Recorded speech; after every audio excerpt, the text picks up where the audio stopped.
And please tell me when or if you can see my screen. I'm gonna go ahead and share it. Can I just get a thumbs up if you can see it? Thumbs up? All right, sweet, got a thumbs up. Usually if you get one thumbs up, you got them all. So today we're going to be talking about programming your exercise for best results. You know, getting in the gym and working out is hard, but you make it harder on yourself if you don't kind of go in with a strategy and a framework for your success. So there's a little bit of pre-work that most people are going to need. Well, everybody's really going to need to go through to make sure you're getting the most results out of your exercise time. One of my favorite quotes: "Random work achieves random results." You know, if you ran into a gym 120 days of the year and just started lifting things and pushing things and squatting under things, you'd probably get a little bit stronger. And you might randomly get a little bit more fit. But you're only, you know, it's only going to be random. You know, my clients work really hard. You'll know that a lot of people I don't sort of accept in the program because I know that people aren't in a place to put the kind of effort and take the kind of actions that they're going to need to get the results that they need. And so my goal is to help you take all the hard work you're going to do and only focus on things that are going to work. You also know that strength training is one of those 6 foundational behaviors that we talk about. So every one of my clients has got to participate in those things. And strength training is a huge one. But if you've done strength training, you know it's not a binary thing. It's not you're either doing it or you're not. It's something that can continuously be improved. It's a process that you learn. Your body adapts over time. You change the way you train. You change the way you eat. You change the weight at which you're walking into the gym. So as things change, you need to change with it, and we need to learn with it as well. So most of my clients, if you're on this call, you've done pretty well so far at strength training. We've developed a plan, you've implemented it to one degree or another, and most people are getting pretty success. But Logan is able to provide an opportunity for us to really take it to the next level. So I've got a lot of clients. Some are doing just home gym workouts, some are working out in groups, some are completely new training, some have been working out for a long time. With that level of the complexity in a population, it can be hard to create, you know, 1 or 2 resources that serves everybody to the extent that that they really want and the results that they want. So again, this is just an opportunity for us to kind of, for me to expand, you know, what I can offer and improving that. So here's the plan for today, and then I think I got like one more quick slide, and I'll throw it over to Logan. But we're going to learn from Logan's discussion. Be on the lookout, even if you're watching this on the recording. I'm going to send out today. I'll probably even just start typing it up during this call. But I'm gonna type out, like, there are some people that will specifically really benefit from what Logan's going to be able to offer. I will send you an email if I'm specifically recommending you to work with Logan, like an optional session where you're going to develop a individualized workout program that I can then follow through, and we'll develop together a clear long-term plan for your training. So I've never sold an additional service in a live training before, but you know, here we go. I think it's going to be really valuable. Logan's going to give more than he gets, and we'll be able to offer that session at a significant discount. So I'll send you those details in the email that I send you individually, and then I'll send it to the rest of the group after that. So learn from Logan's discussion. Look and see if I'm getting a recommendation. I'll send all those by the end of today. And then you have the opportunity to work with Logan, and I will follow up on that training. I'll join that session as well. And then we'll be able to work through that for the next, you know, several months, whatever that plan looks like. What kind of results could you expect? So I've gone through this exact same process with Logan over the last couple of months. And then we kind of redid it recently for a different thing. So I've been working through some low back weakness and pain, just some long-term weakness. I've never had much strength in my lower back. I had one weekend where I threw my back out. And so that was something that I really, really wanted to address. I've also had some knee instability with, I've been growing in strength, and then I've been playing some basketball, and I've just had some like knee issues. And so we've gone through the same process to work on improving my strength training regimen for those like weaknesses and injuries. Literally my back feels about 60% better. Maybe some days I'd say even more. Weeks, I'm able to lift heavier in a lot of movements because I don't have that same kind of limitation just because I built strength there. And then literally we did a session just on my knees recently, and I haven't told Logan this yet, but my knees are already about 10% better. So that's kind of fun. I've had like popping and cracking in my knees. And anyways, just kind of an interesting thing that we were able to kind of think through, and he was able to look at it from a fourth dimension. So if we follow through on this together, like as you know, this really is sort of a team exercise. You're going to have clearly defined goals with timelines in regards to your training and exercise, which again, I think is just huge for you to stick to a plan and be excited about it. You'll have your weaknesses and limitations defined and accounted for. So some people are going to say, hey, I can't do X exercise because of an injury. It's like, perfect. That's exactly the kind of thing we want to be able to work through. You'll be able to identify specific movements you can incorporate into your training. You're going to save a lot of time and you will increase your health. The other beautiful thing is if you really can nail some of these strength training fundamentals, you're going to get more out of the nutrition protocol that I'm working through with you, the nutrition and lifestyle protocol. So no matter your workout environment or regimen, you need specific goals and targets to be aiming for. Today, we're going to talk through what those could look like for you. So Logan, unless you got something else you want to follow up with, or I guess you do. So I'm going to look for that now. All right. Sounds good to me. Any questions from anybody? You know, Logan, my policy is always people can interrupt me with a question. I'm sure you have the same. Like if someone wants to stop you, Logan, they can, right? Oh, yeah. I thought you were asking right now. Yeah. Feel free to, can everybody hear me okay? Mm-hmm. Okay. Yeah, feel free to interrupt at any time. We can also ask questions at the end if you'd like, but you're welcome to ask questions whenever. So with that, I will share my screen and get rolling. Let's see.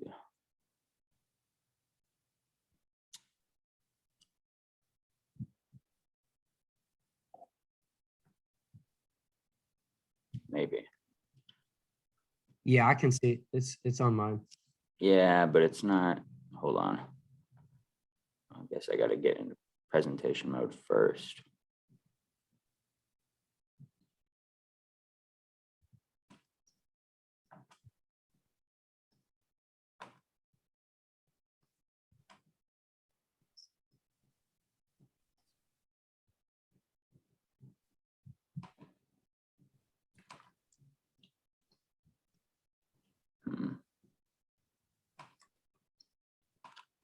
Let me know if I can help you, Logan. All right. 1 second.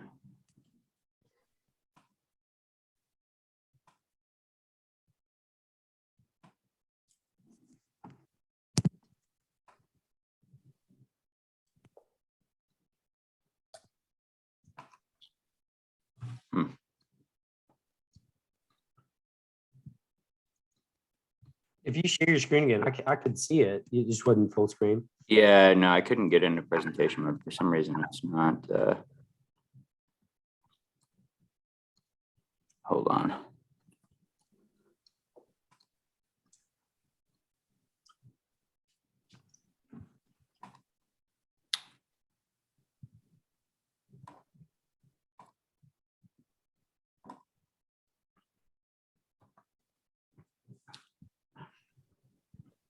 My PowerPoint was frozen, so that's a great start.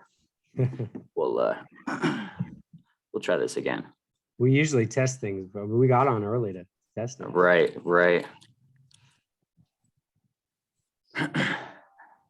Logan, while you figure that out, I'll embarrass you.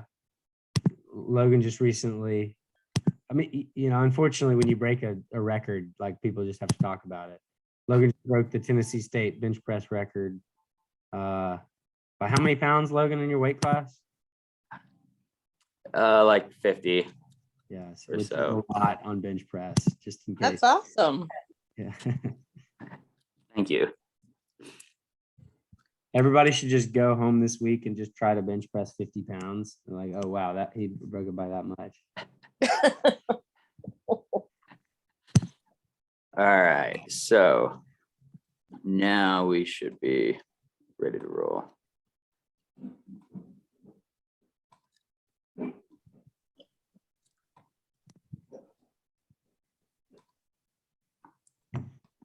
There you go. All right.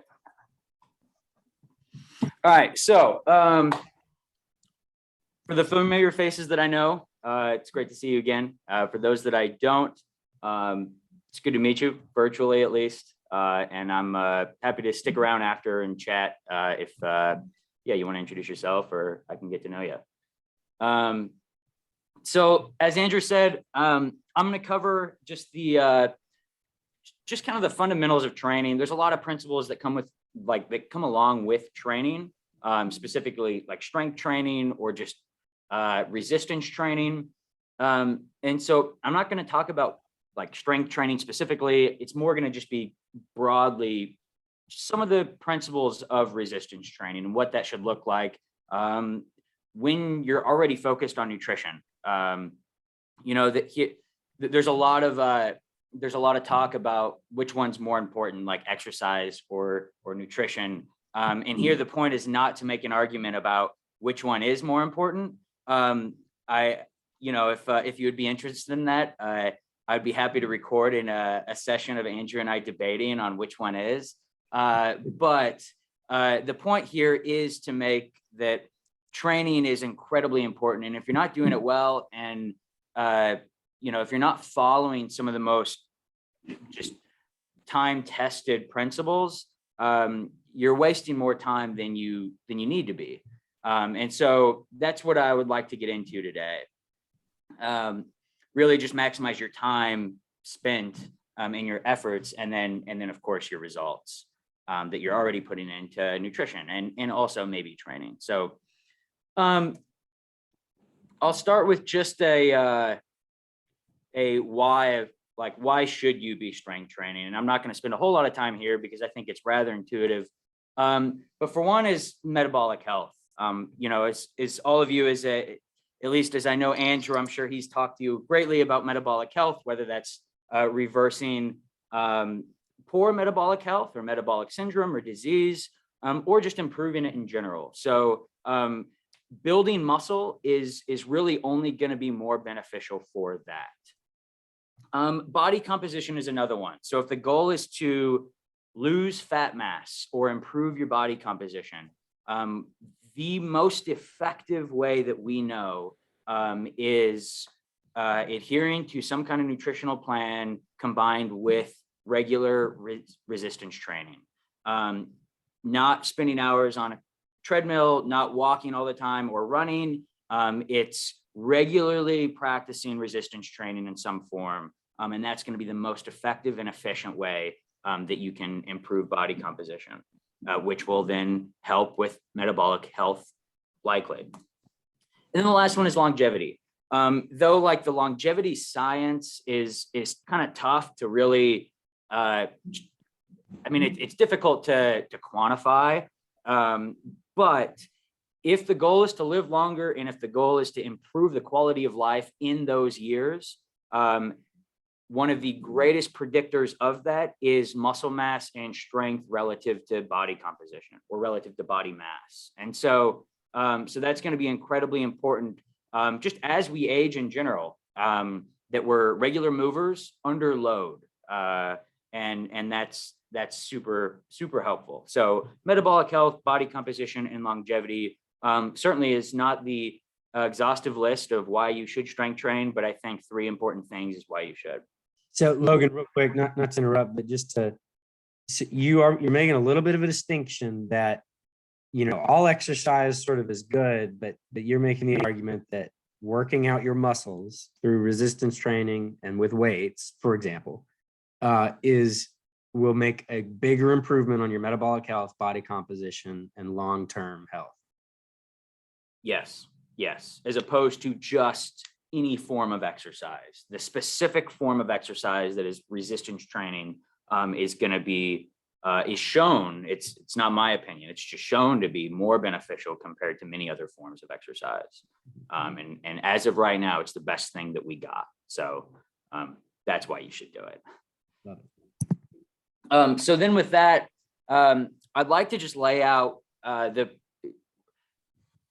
really the pyramid of importance for when you're thinking about training. What should you be focused on, whether you're doing this with a coach or whether you're doing this on your own? What are some of the most important things to consider? And so, thinking about this pyramid, the bottom is the most important. As we go up, it becomes lesser important, but it's still crucial. So I think these four things, or these four layers, and it's really six things combined, are some of the most important things that we've been able to observe through both practice and through the scientific literature. And the first, and so I'll just kind of march through each one, just kind of giving a high level view of all of these. And so the first one's sustainability. If you're designing a training program, or you're trying to exercise or resistance train, the sustainability is going to be one of the most, if not the most important thing that you should be focused on, because there's a variety of different things that are going to affect how sustainable it is. One is the safety. And so if what you're doing isn't safe or is causing issues, whether that's due to technique, whether that's due to the weight, or just hindering your recovery, if the program is not safe, if what you're doing is not safe, whether that's from the specific exercises, or maybe that's just the way you've outlined your training program and how many days a week that you're doing it, or maybe that's how your the goals that you've specifically set in this certain diet phase. Like if you're in a fat loss phase or a dieting phase and you're really trying to increase your strength, that could hinder the safe or minimize the safety of it and hinder the sustainability long term. So the safety of the program is going to be something that's worth considering, because if you're not able to do it and you're not able to be consistent with it, then it's not going to matter. The enjoyment, and this just goes along with the sustainability. If you hate what you're doing, you're not going to do it long term. So, there's many ways to train. There's many ways to exercise.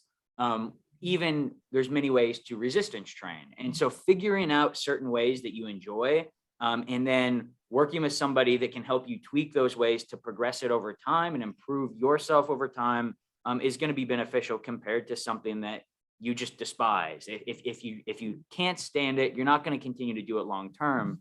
And we know that the longer that you're able to continue to do it, the consistency or the sustainability is going to be absolutely key. And then the last one is the nutrition component, which I'm not going to get into that hard.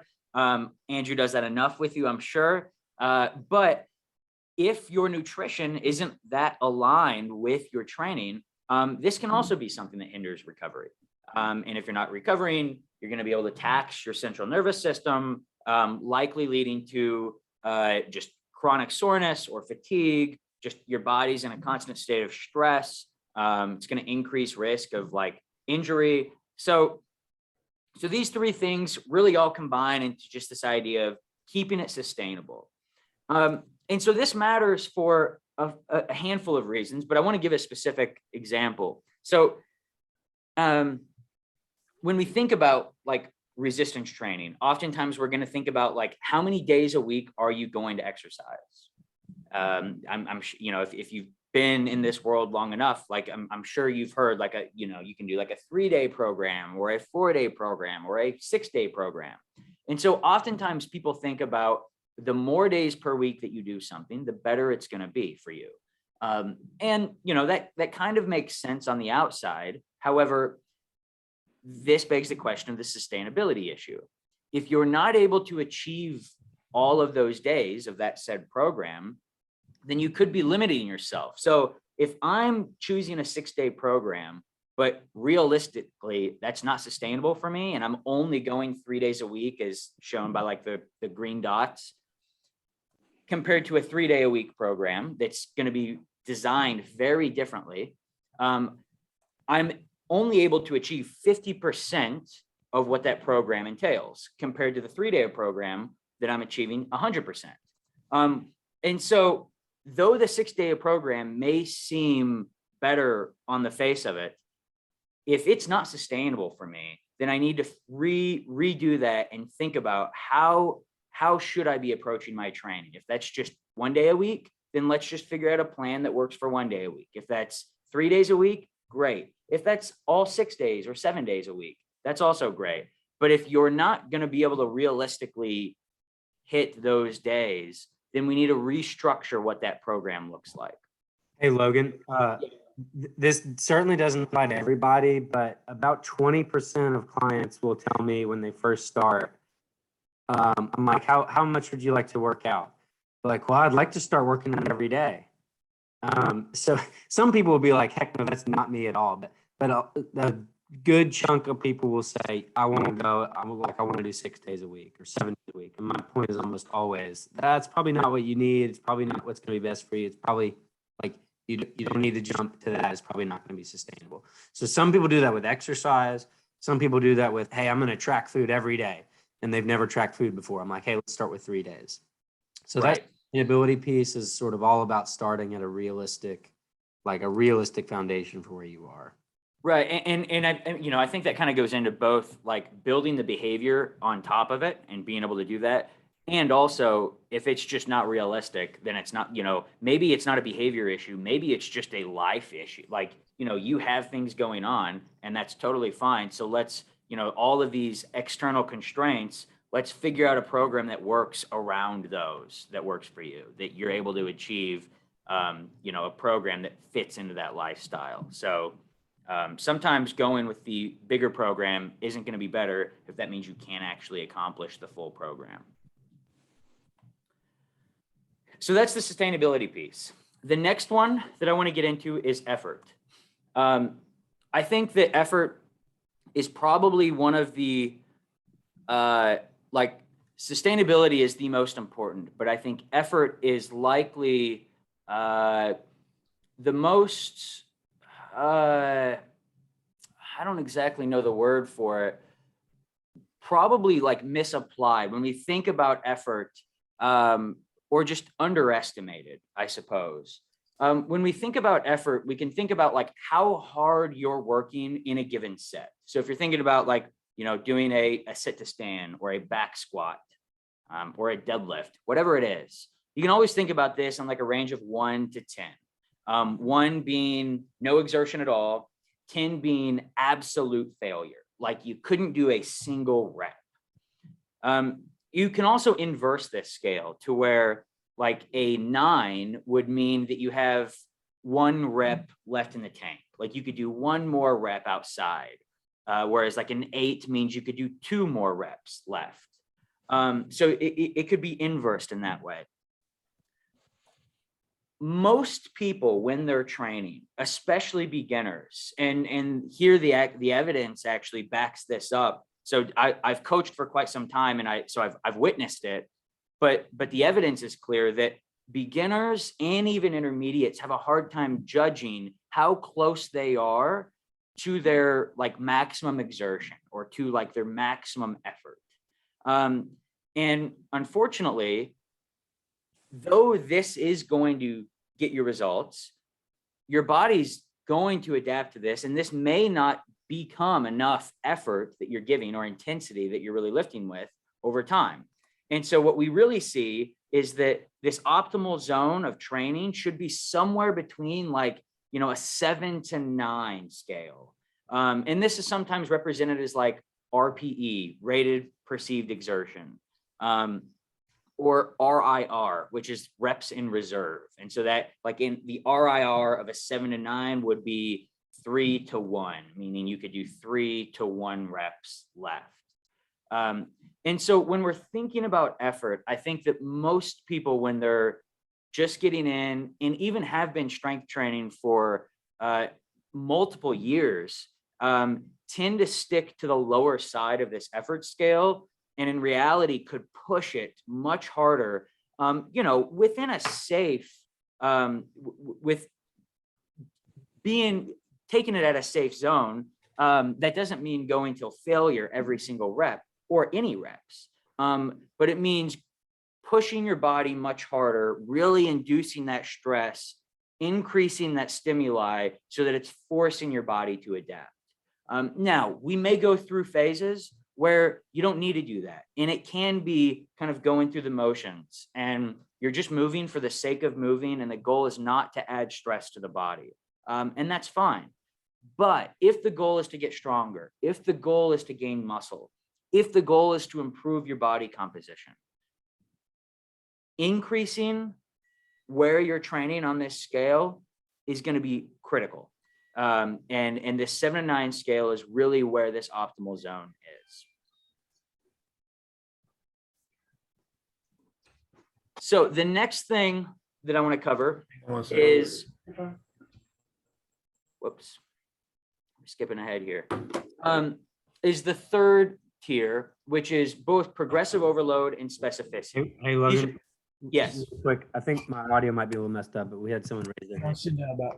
I know 4 of those and get them graded. Hey, Andy, is that you? Yeah, I had a question about that effort. When Yeah. you're doing reps, do you typically mean that you're going to try to be at that 7 to 9 on the first rep, or do you move towards that towards the end, or is there a is there one more effective than the other, or what? Yeah, that's a great question. So is should you change this just this scale throughout multiple sets? I wouldn't certify these. Yeah, so It's not going to increase the value. it's in general, it's just a good idea to, like, when you're just starting out, especially, just kind of try to keep it consistent for multiple reps. Now, with that said, when I think about like the sets that I'm going to try to achieve this, like a 7 to 9 scale within, those are going to be my working sets. And so I may have 1 to 2, maybe 3 warm-up sets. If I'm thinking about a back squat, I may back squat lightweight, multiple different sets for, 8 to 10 reps. And I may do that 3 to 4 different sets. And then now I'm in my working sets where I'm achieving this 7 to 9. And I may do 3 sets of these working sets at 7 to 9, at a 7 to 9 intensity. If that makes sense. Thank you. That's helpful. Okay.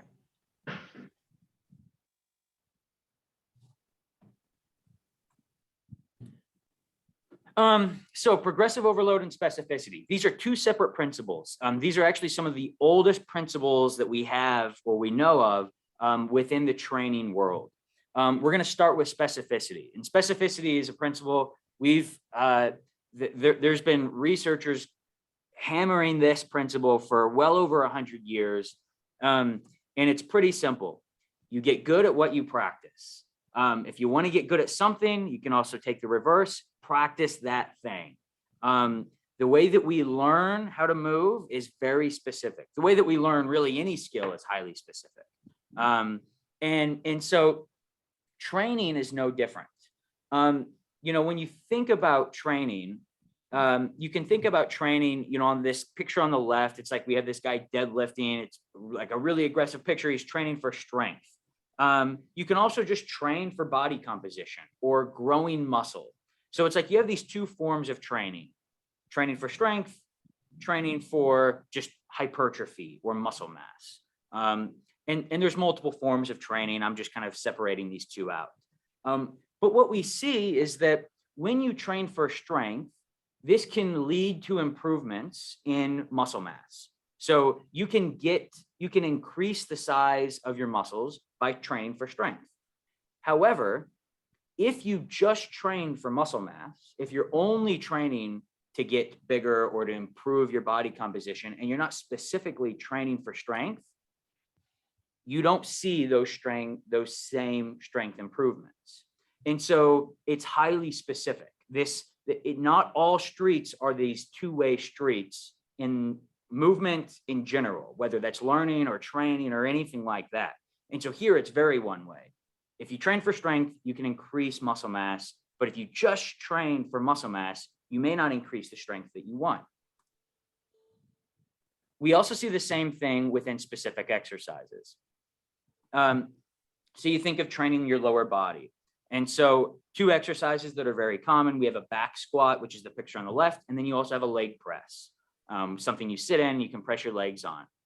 And while these movements train similar muscles, a back squat is going to lead to increases in strength on a leg press. So you're going to get stronger in a leg press from doing a lot of back squats at a high intensity.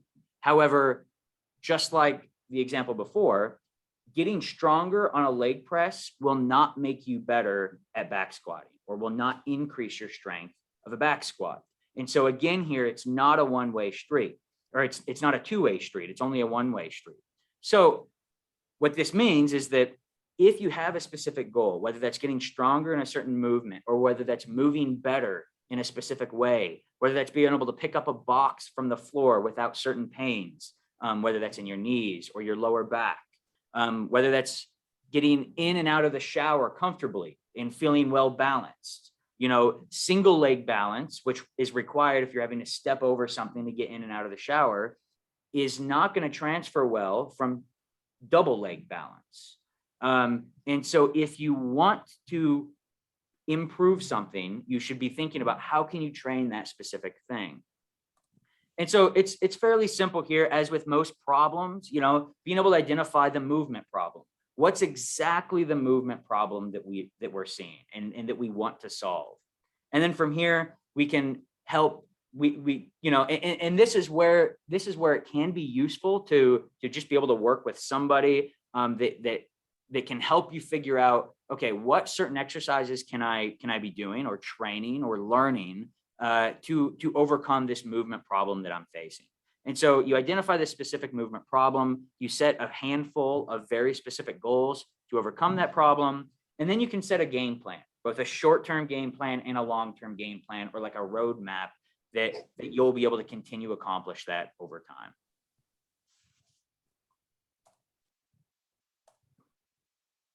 And so one of the other oldest principles that we have is progressive overload. And this is one that's very, very popular, and one that I think is best explained by Milo of Croton. So it's an ancient Greek story. This guy, as the story goes, he was a famous wrestler of his time, as well as a warrior. So he led plenty of battles. And he was just an animal. He was a beast. He was stronger than everybody else around him. He was a champion wrestler. And his form of training was, from a young age, he carried the same bowl every single day. And as this bowl grew, so did he. This bowl, as it continued to increase in size and weight, it was continuing to increase the amount of stress that was being placed on his body, forcing him to adapt. And we see the same thing with exercise. Hey, now, it was a myth, but there's truth to it. Well, yeah, right. Now, and though it is a myth, the myth continues to go that after a while, the bull got too large for him to carry, and so what did he do? As any rational person would do, he slaughtered the bull and ate the meat. He also was famous for eating 20 pounds of red meat per day, 20 pounds of bread, and 18 liters of wine. So I'm not recommending that, but the story worked out for him. So, that might work out for you. But what we see in training is no different. And how that looks is your week 1 or your week 2 should look slightly greater than week 1. And week 3 should look slightly greater than week 2, and so on, and continue to build over time. Now, that's not to say that you shouldn't have a week built in there that is going to be lower than the week before. Obviously, it's not going to be perfectly linear in a positive direction. But the principle of progressive overload is just this. It's building on top of each other week by week, month by month, year by year. And you can do this in a variety of ways.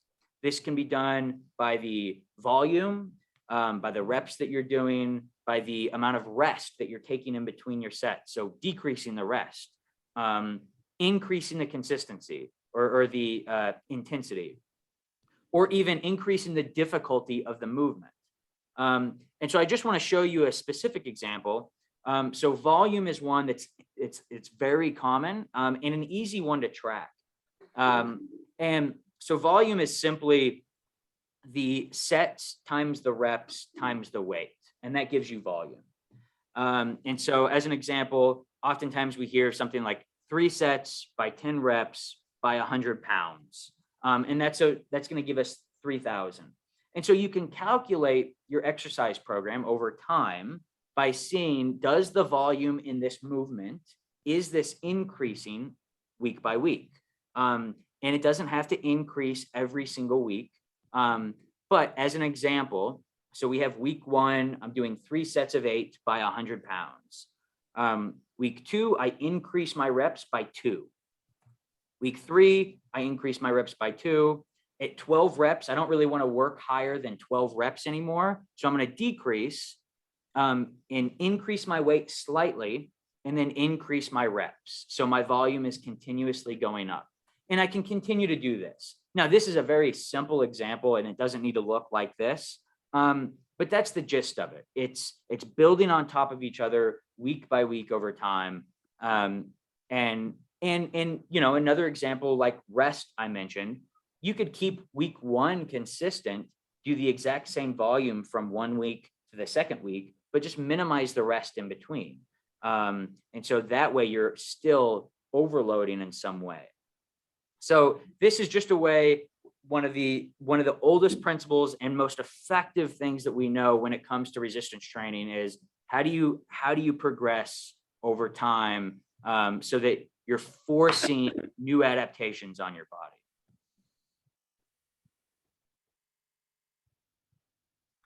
All right, and lastly, we have volume and frequency.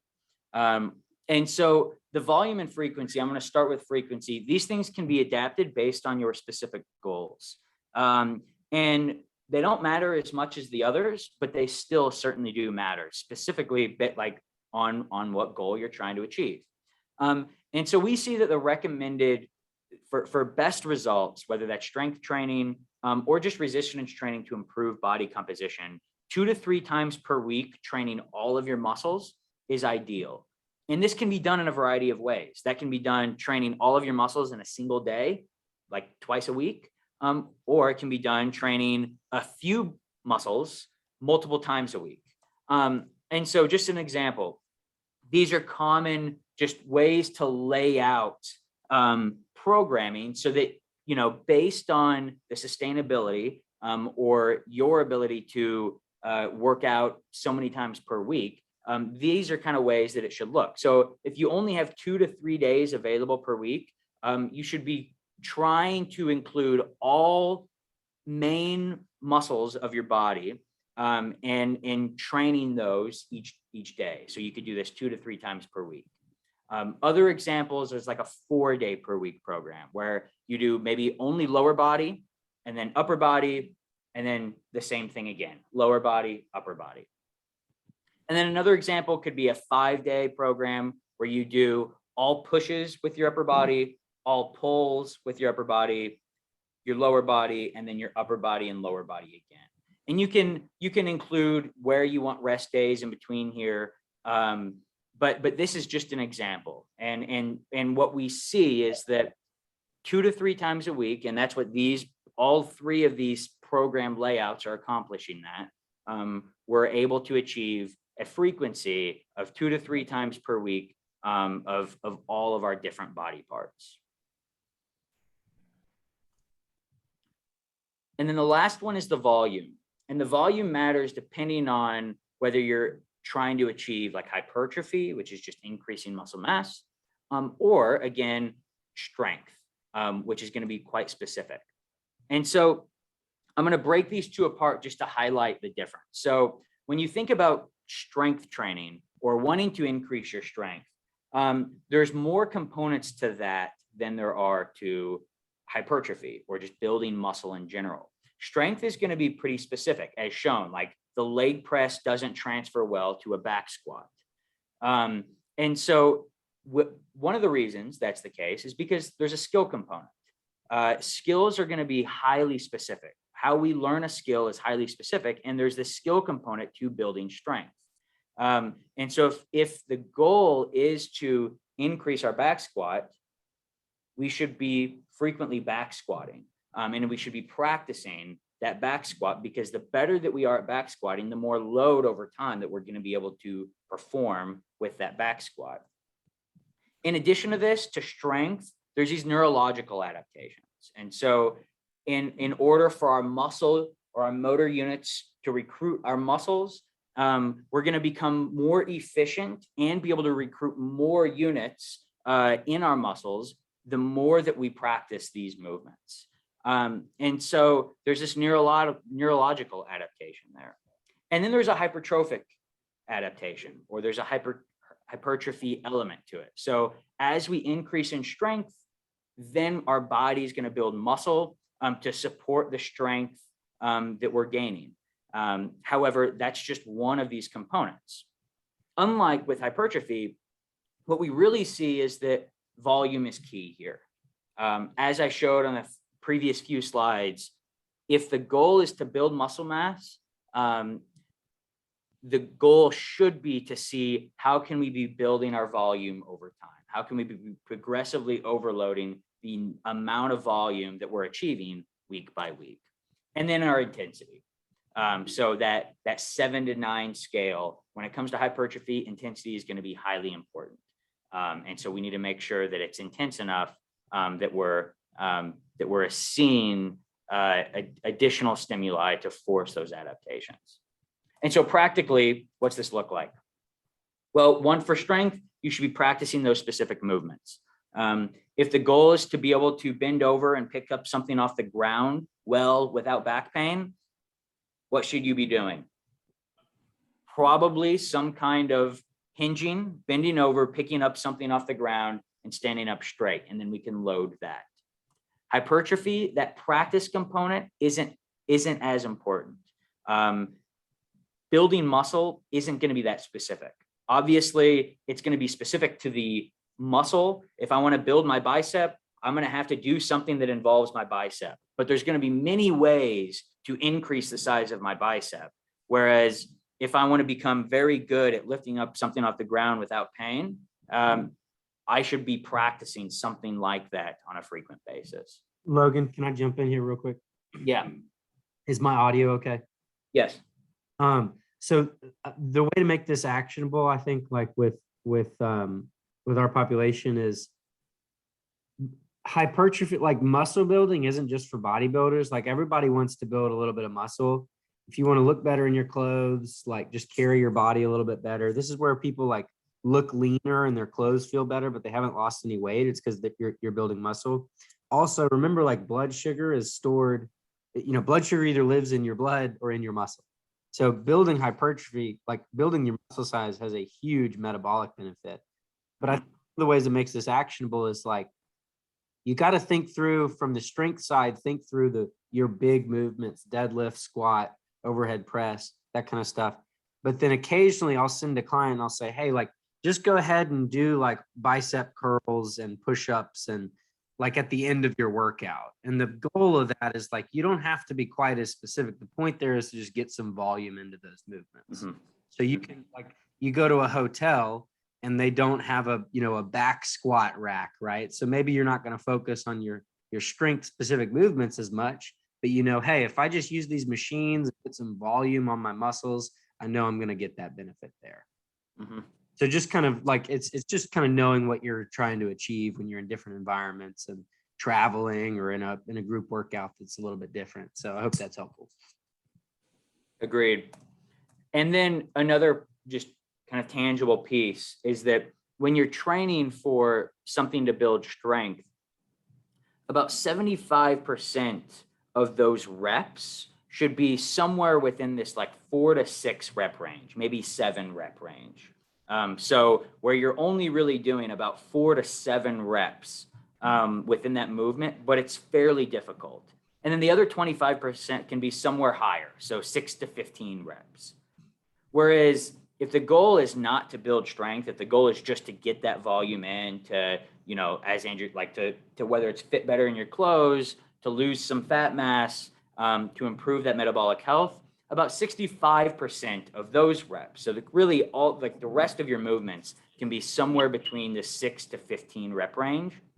And then about 35% can be in the 4 to 6 rep range. And really it's just those primary movements like your squat, your deadlift, maybe some kind of lunge, maybe some heavy press needs to be in these lower rep ranges where you're doing heavier weight to build the strength. The rest of the smaller movements don't really need to be so. All right, so just to kind of recap and some of the key takeaways. So sustainability, if you're not able to do it consistently, or if you're doing something that's going to increase the risk of injury and decrease that sustainability, or if your nutrition is off, that is going to hinder your long-term and even short-term goals. So making sure that your program is sustainable for you is incredibly important because if it's not going to be consistent, you're not going to keep getting results. The second one is effort. The vast majority of people aren't giving enough effort when they're actually weight training. And so increasing that amount of effort within a safety parameter. So obviously we don't want to be pushing it till failure, but you should have some working sets that are somewhere within that 7 to 9 effort zone that's causing fatigue, that's causing kind of a burn, and it's really challenging you and forcing your body to adapt. If the goal is to improve in a movement, practice that movement. Be specific. Specificity matters. It's how we learn. And so, yeah, I mean, that's be specific. Improving over time. So building on week to week to week to month to month. Again, it doesn't have to be perfectly linear, but being able to improve from one week to the next is going to be important. Frequency. We want to aim to have a program that we can achieve 2 to 3 times a week. So covering the body parts 2 to 3 times a week is going to be highly important. If it's less than that, we're probably not going to get the results that we want. If it's way more than that, we're at risk for injury. So somewhere in that sweet spot is going to be highly helpful. And then lastly, volume. Know what you're training for. Is it more for strength?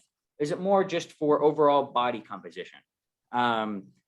Knowing that volume matters, we want to build on top of that, but there's specific rep ranges for whatever it is that we're training for.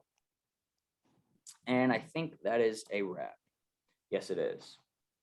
All right. I see. I have a question if Yes. you got time. Yeah, go for it. I'm an old guy, and over the years, I've kind of lost a lot of flexibility. So, and I really feel that affects how much I lift and how much I lift it. At least I let that affect me, how much I lift and how much I lift it.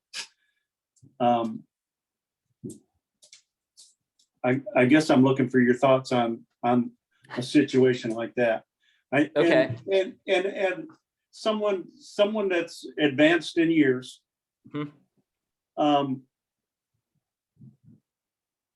I don't feel like I want to or need to bench 200 pounds for reps. So I need to find a place to live. Sure. Yeah. So, yeah, most people aren't going to just end up benching 200 pounds on accident. And so, and I don't want to come across as saying like, that's the goal. That's what you should be doing.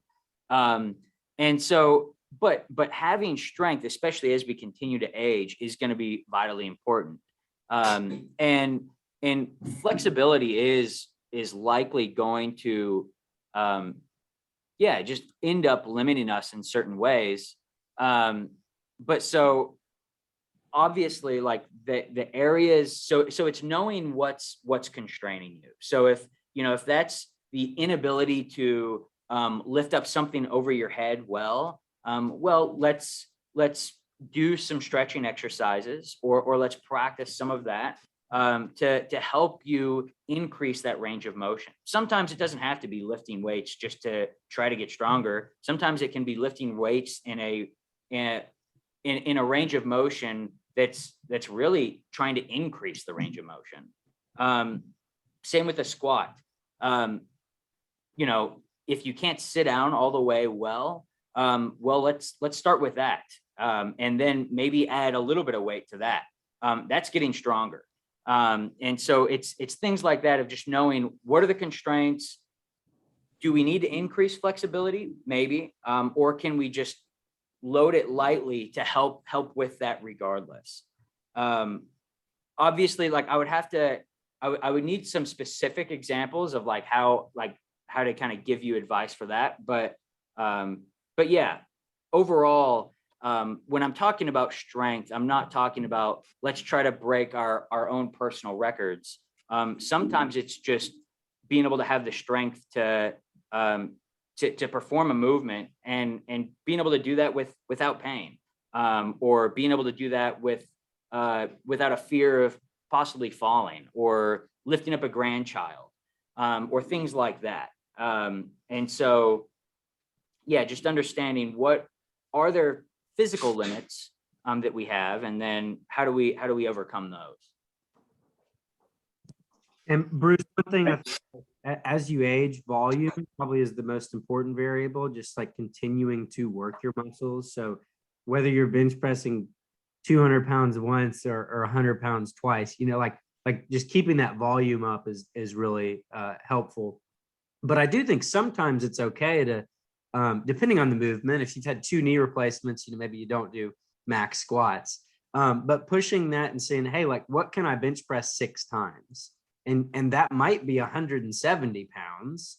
And that might be actually a really good spot for you to live. I had one guy tell me, hey, I'm 66 years old. Should I be deadlifting this heavy? And he was looking great, like deadlifting awesome. And so it's like, he was deadlifting very heavy, but that's just where he was. It's like, well, you certainly shouldn't stop doing it, just because, you know, your age is up there, you know. So sometimes, so yeah, we're not encouraging anyone's working for a 1 rep max on anything, but it is helpful to figure out like, hey, like, what is your 8 rep max for a specific movement? What's your 6 rep max? And then, is there pain? Did you recover from that well? And then, hey, can you maybe push that and see if you can go a little bit heavier? So I'm less worried about like what that number actually is, and more worried about like, where are you in regards to like your limitations? Yeah. Okay. And finding those limitations takes time. Mm-hmm. All right. Thank you so much. Absolutely. Logan, wanted to be mindful of time, but we're going to have the opportunity to follow up. I'll send out like a form if there's any follow-up questions. Let me go ahead and stop the recording here real quick. Okay.